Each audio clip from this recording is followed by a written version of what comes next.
বগুড়া সদরে এনসিপির পথসভায় যোগ দিয়ে বক্তব্য রাখছেন এনসিপির সদস্য সচিব আক্তার হোসেন। আমরা সরাসরি চলে যাচ্ছি তার বক্তব্যে। নতুন বাংলাদেশ, নতুন ক্ষমতা কাঠামোর বাংলাদেশ, নতুন গণতান্ত্রিক বাংলাদেশ বিনির্মাণ করবো ইনশাআল্লাহ। ইনকিলাব জিন্দাবাদ।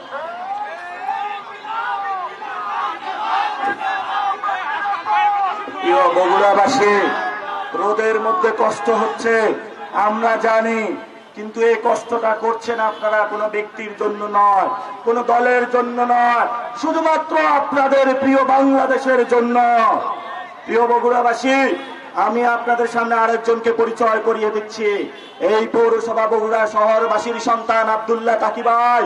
আব্দুল্লাহ তাকি ভাইয়ের প্রতি আপনারা লক্ষ্য রাখবেন, ওনাকে আপনাদের সমস্যা জানাবেন, ওনার মাধ্যমে।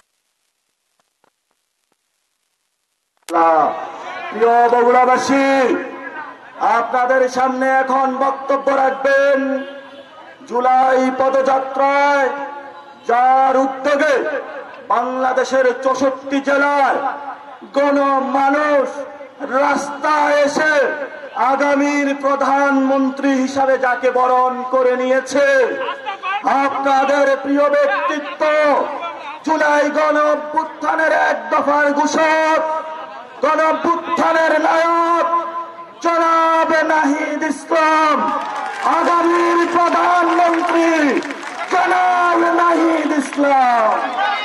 বান্ডেল থাকলে প্রতি সেনমানিতে টাকা বাঁচবে। বিকাশ সেনমানি বান্ডেল কিনে জিতুন প্রতি লেনদেনে। প্রিয় বগুড়াবাসী, আসসালামু আলাইকুম। কাঠফাটা রোদের মধ্যে আপনারা দাঁড়িয়ে আছেন জুলাই গণ অভ্যুত্থানের 1 বছর পূর্তি উপলক্ষে আমরা সারা দেশব্যাপী জুলাই পদযাত্রা শুরু করেছি। সেই জুলাই পদযাত্রার ধারাবাহিকতায় আজকে আমরা বগুড়ায় আছি। বগুড়ায় এসে আমরা আপনাদের যেই স্বতঃস্ফূর্ত অংশগ্রহণ, যেই স্বতঃস্ফূর্ত সমর্থন পেয়েছি, আমরা আশাবাদী যে বগুড়া এনসিপির অন্যতম শক্তিশালী ঘাঁটি হতে যাচ্ছে। প্রিয় বগুড়াবাসী, আপনারা জানেন গত বছর জুলাই গণ অভ্যুত্থানে এই বগুড়ার ছাত্র জনতা বুক চিতিয়ে এই বগুড়া শহরে লড়াই করেছিল।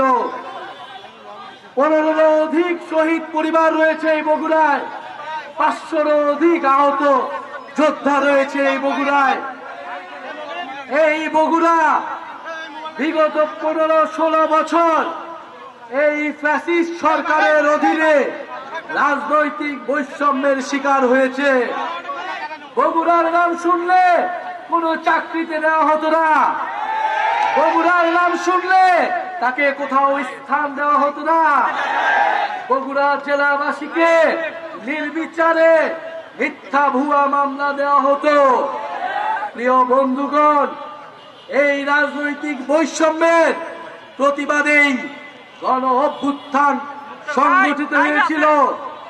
আমরা গণ অভ্যুত্থানের পরে আমরা চাই মেধা ও যোগ্যতার ভিত্তিতে সবাই সমান সুযোগ পাবে।